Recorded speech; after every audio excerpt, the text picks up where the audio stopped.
This is Autoline Daily, the show dedicated to enthusiasts of the global automotive industry. Ever since Stellantis CEO Antonio Filosa announced a $26 billion write-off of its EV investments just weeks ago, we knew the company's financial results for 2025 would be abysmal, and they were. The company sold 5.5 million vehicles last year, up 1%, but its revenue dropped 2%, coming in at 153 billion euros. It posted an adjusted operating loss of 842 million. Adjusted means not counting the massive write-off. A year ago, Stellantis posted an operating profit of 3.6 billion euros, and it was a bloodbath on the bottom line.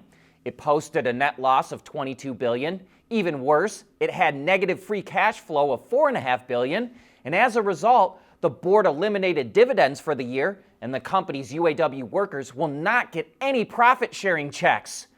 That will be a bitter pill to swallow for workers because as recently as 2023, they were getting almost $14,000 in profit sharing. But there is one bright spot in all these numbers. Stellantis showed significant progress in the second half of the year, which was after Filosa took over and started unwinding what his predecessor had done. Could Toyota be on the verge of unwinding its Keiretsu system? According to a report from Reuters, it could be headed in that direction. A Keiretsu is a supply chain system where an automaker and its suppliers own stock in each other.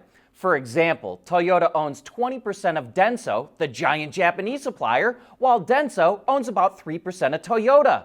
That cross-ownership allows Toyota and its suppliers to coordinate prices and production to a degree that's not possible in the US or Europe.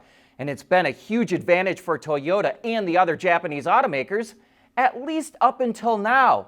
A Keiretsu can also be bureaucratic and slow, and if suppliers outside the Keiretsu develop critical new technology, an automaker can be left behind. It shields a company like Toyota from shareholder pressure as well. Reuters reports that Toyota is looking at buying back $19 billion of its shares, which are mainly held by financial institutions. In 2019, Elon Musk predicted that by the end of 2020, Tesla would have 1 million autonomous cars operating in a Robotaxi fleet. Obviously, that never happened, and every year since then, Musk said it would happen the following year. Now he's saying that Robotaxis are only months away from launching in California and will be, quote, widespread by the end of this year. But Reuters found out that Tesla has still not even applied for Robotaxi permits in California. While Elon Musk has complained that California has overly burdensome reporting requirements, Waymo has logged 13 million test miles, received multiple approvals from the state, and has been operating robotaxis there with paying customers since 2023. In 2024, BYD was the only Chinese automaker to crack the top 10 in global car sales. But now SAIC and Geely have joined that list. BYD ranked 6th in global sales last year, selling 4.6 million vehicles, up 7% from the year before. SAIC was right behind with 4.5 million sales, a gain of 12%. But keep in mind that includes all the vehicles that SAIC makes for its joint venture partners like GM and Volkswagen. BYD and SAIC passed Ford, which sold 4.4 million vehicles, and Geely was 9th overall with 4.1 million sales, up 26%, which was the largest gain amongst the top 10 brands. Toyota, Volkswagen, Hyundai, General Motors, and Stellantis were the top 5 brands respectively, and Honda rounded out the top 10.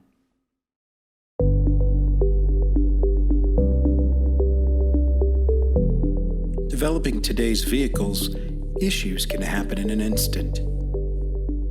What good is knowing your problems without the data to solve them? Meet Wireless Neovi Cloud, your secure off-the-shelf solution, empowering real-time collaboration for quick resolution. With Wireless Neovi Cloud, your team can prevent issues before they can escalate. Driver communication data and remote diagnostics to analyze and resolve your problems using OTA, allowing your executives oversight throughout the process.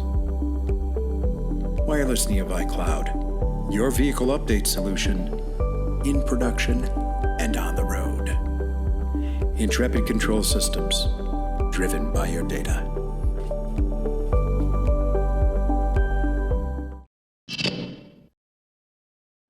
General Motors is looking to significantly expand its mobile service business, but not with BrightDrop electric vans. It began a pilot program in 2022 and then expanded nationally over the next 2 years. GM initially offered its BrightDrop electric vans with maintenance and repair capabilities, but they were expensive, costing dealers as much as $150,000. But now that the BrightDrop vans have been discontinued, GM is adding upfitted versions of the Chevrolet Equinox, GMC Terrain, and Cadillac XT5 to its mobile fleet, and the upfront costs of those vehicles are expected to be at least half of the electric vans. However, GM will continue to sell BrightDrop vans for the mobile service to dealers, at least until it runs out of inventory.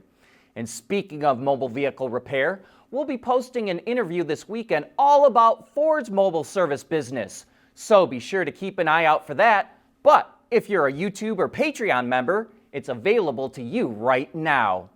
And speaking of Ford and fixing vehicles, the automaker recently launched an initiative for its franchise dealers to help them achieve same-day repairs.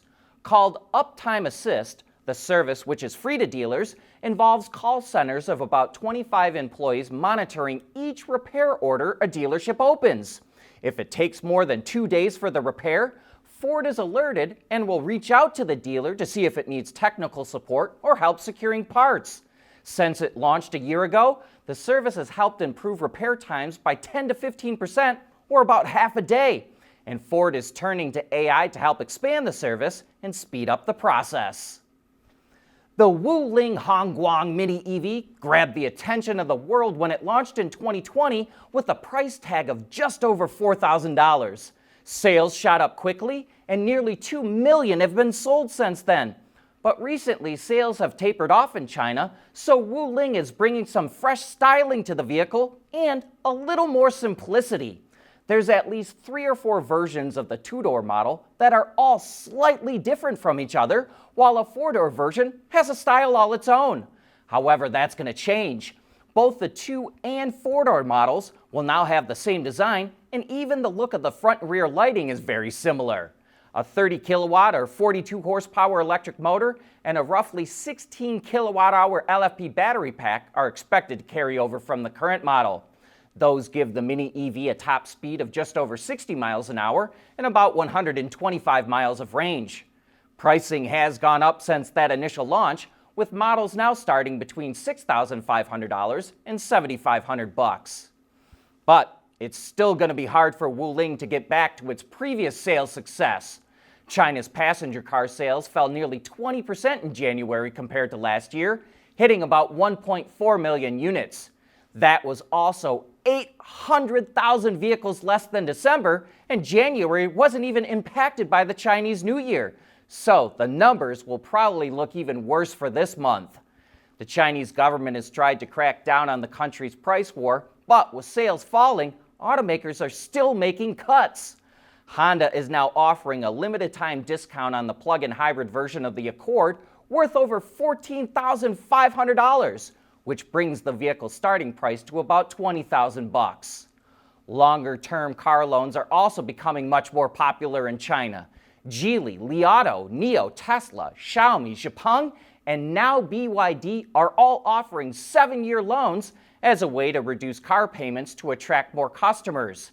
However, those long loans typically require large down payments. So BYD has another promotion running on certain models as well for 0% interest for 3 years. And the part we find most interesting is daily payments, which can be under $5 a day. We think it will be fascinating to see how customers respond.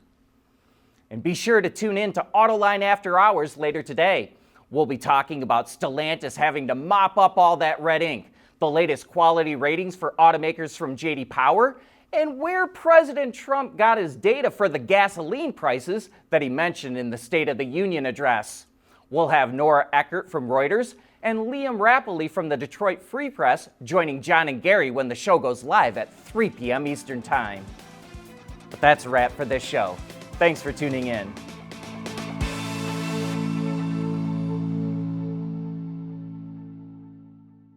Autoline Daily is brought to you by Bridgestone, solutions for your journey.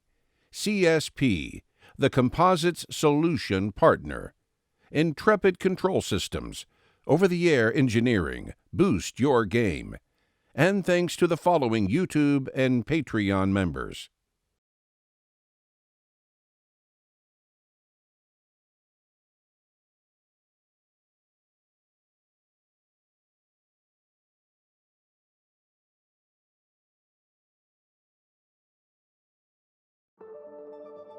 At CSP, we work with OEM engineers across the country on their journeys to lighter, safer, and more eco-friendly vehicles. Learn more at thecsp.com. Making a life full of memories, one road trip at a time. That's what really matters. Bridgestone Weather Peak tires with a 70,000-mile limited warranty.